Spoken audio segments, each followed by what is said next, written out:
जय माता की जय। जय माता राम। हम गुरु मितेश्वर नंद कौल आप सभी का स्वागत करते हैं हमारे यूट्यूब चैनल पर। आज हम जिस विषय पे बात करने वाले हैं वो दो क्वेश्चनों का आंसर देने वाले हैं। पहला ये कि शादी जब होती है तो 7 फेरे होते हैं, और जब 7 फेरे होते हैं तो उस वक्त पे अगर मान लीजिए कोई लड़की है जिसके ऊपर पहले से प्रेत बाधा, रोग बाधा है या कोई तंत्र बाधा चल रही है और उसका पूर्ण तरीके से उसका कहते हैं ठीक नहीं हुई है, वो पूर्ण तरीके से समाधान नहीं हुआ है, तो उस वक्त पे अगर वो 7 फेरे लेके कहते आ जाते तो ससुराल में जो वो उसको लड़की को परेशान कर रहे थे, उसके मायके वालों को परेशान कर रहे थे, क्या वैसी ही सिचुएशन अब कहते दोबारा से हमारे घर में चालू हो जाएगी, क्योंकि अब तो उसकी शादी हो गई है। और 7 फेरों में अगर कोई प्रेत बंध के अगर कहते ससुराल तक आ जाता है, यानी कि उस लड़के जिससे उसकी शादी हुई है, ठीक है, उस लड़के को परेशान करता है, तो इससे किस तरीके से हम प्रेत बाधा से छुटकारा पा सकते हैं। दूसरा क्वेश्चन ये है कि कहते हैं अगर मान लीजिए कहते हैं किसी लड़की का कहते हैं 7 फेरों के बाद जो है उसके मायके के देवी देवता कहते हैं कि ससुराल तक आ गए हैं, है ना, तो उस उनसे कहते हैं किस तरीके से कहते हैं हमें कहते हैं निजात मिल सकते हैं, हम क्या कर सकते हैं क्या नहीं कर सकते हैं। तो इसी बारे में आज जो हम अपने बात करेंगे, क्योंकि ये 2 क्वेश्चन अलग अलग हैं, लेकिन किसी ने हमसे कहते हैं यूट्यूब मैसेज किया था, तो आज इसी बारे में जो हम इनके आंसर देंगे। तो मेरे चैनल को लाइक और सब्सक्राइब जरूर कीजिए ताकि मेरी नई वीडियो जल्द से जल्द आप सभी तक पहुंच सके। ठीक है, देखिए असल जिंदगी में क्या है, आपने देखा होगा जब किसी लड़की की शादी होती है तो हल्दी के वक्त पे जो है ना, जब उस हल्दी चढ़ती है उस लड़की के, तो उस वक्त पे कहते हैं उसके घर के जो देवी देवता होते हैं, उसके माता पिता वो घर के देवी देवताओं को मनाते हैं, उनका कहते हैं आह्वान करते हैं कि आप जो है कहते हैं आइए और कहते हैं हमारे घर में ये शुभ कार्य हो रहा है, शुभ कार्य को आप साधिए, है ना, ऐसा ही होता है। और उसके बाद क्या होता है, उनको देवी देवताओं को कार्ड लगाए जाते हैं, शादियों के कहते हैं नोते दिए जाते हैं, पीले चावल से कहते हैं अपने देवी देवताओं की पूजा की जाती है, उनको बुलाया जाता है कि आप आके जो है हमारी लड़की का कहते हैं ये जो हम शादी कर रहे हैं इसमें कोई अड़चन ना आए, आप आके कहते हैं इस कार्य को संपन्न कीजिए।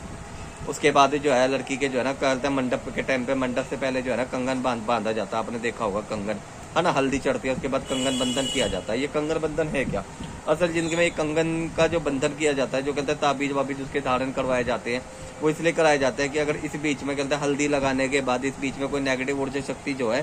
कहते हैं उसके ऊपर हावी ना हो, कोई उसके ऊपर कोई तंत्र बाधा अगर कर रहा हो तो वो चीज़ उसको ना लगे, अगर मान लीजिए उसके ऊपर कोई क्रिया है तो वो भी उसको ना लगे, अपने देवी देवता का आह्वान करके वो कंगन जो है बंधन किया जाता है। तब आपने हाथ में देखा होगा कंगन बंधन, ये मंडप के टाइम पे खोला जाता है, हमारे हिंदू धर्म में तो देखो होता है, हमारे घर में खुद होता है।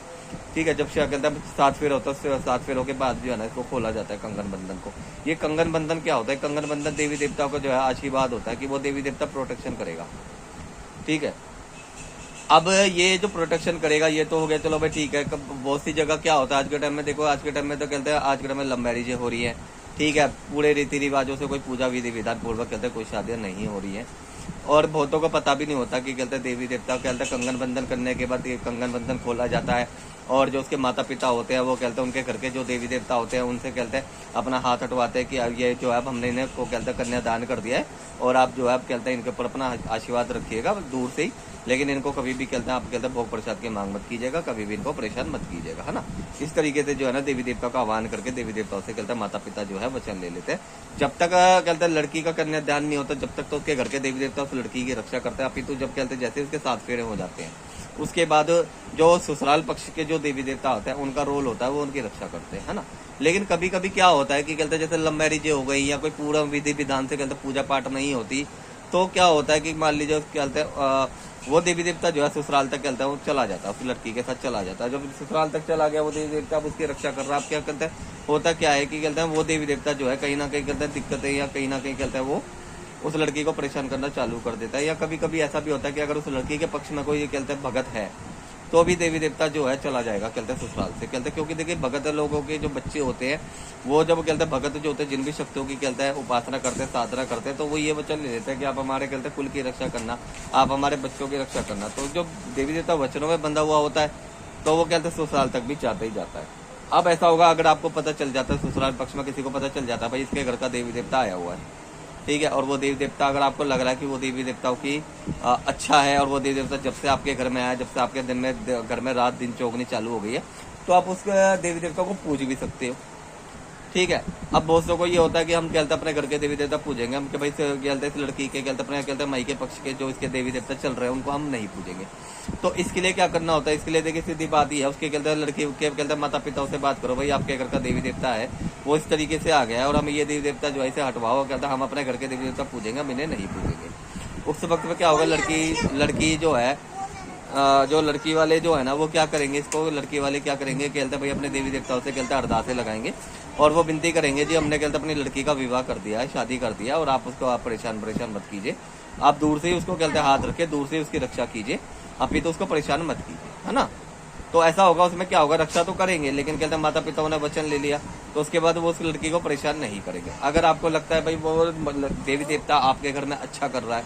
आपके घर में दिन रात चौगुनी हो रही है, आपके घर में कोई परेशानी, तो वो परेशानी दूर हो गई इसके देखो इसके मैके के देवता आने के बाद, या कोई प्रेत बाधा थी जो पहले से आपके घर में चल रही थी वो दिक्कतें सारी की सारी सही हो गई हैं, तो आप इसको कहते हैं उनके माता पिता से जो है ना इसको कहते हैं प्रॉपरली तरीके से वचनों में लेके आप इसको ले सकते हैं। वचनों में कैसे लिया जाएगा, माता कहते हैं उनके माता पिता जिस भी कहते हैं जिस स्थान पे कहते हैं अपने देवी देवता ढोक मारते हैं, है ना। एक मिनट को क्या, तो फिर क्या है कि कहते हैं वो अपने कहते हैं मायके में कहते हैं बोलेगी कि कहते हैं हमारे को कहते हैं ये देवी देवता लेना है, लेकिन कहते हैं आप, तो क्या हुआ उनके घर के जो मायके वाले जो है वो जहाँ पे भी देवी ढोक लगाते हैं, जो भी उनके घर के देवी देवताओं का स्थान है वहाँ पे कहते हैं अरदास लगवा के जो है ना, और आपको कहते हैं वचनों में लेके वो देवी देवता आपको दे देंगे। और आप इनको कहते हैं ऐसे भी बोल सकते हैं कि हम आपको प्रसाद जो है कहते हैं यहीं पे आके स्थान पे आएंगे आके देंगे, या फिर हम इनको प्रसाद जो है अपने घर से भी दे सकते हैं, वो आपकी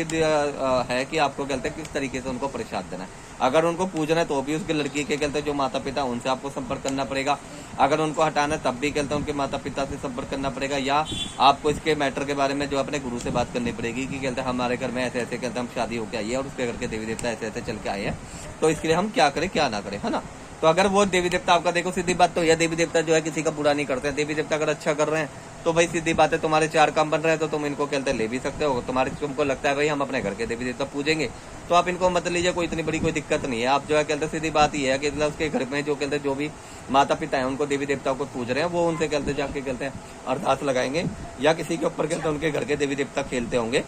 ठीक है, आती होगी सवारी आती होगी तो उनसे वचन बदल ले लेंगे, भाई कहते आप हमारी लड़की में कहते आपको पूज्य मान नहीं है क्योंकि हमने तो देखो दान दे दिया,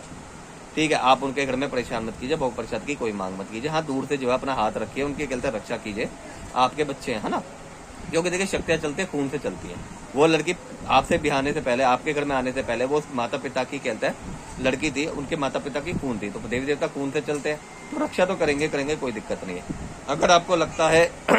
अगर आपको लगता है जी कहते हैं हमें ये देवी देवता चाहिए तो उनसे वो देवी देवता जो है वचनबद्ध करवा के दान में ले लीजिए, दान में लेने के बाद अब उनके देवी देवताओं की पूजा कर सकते हैं, कोई इतनी बड़ी दिक्कत नहीं है, कोई समस्या नहीं आती है,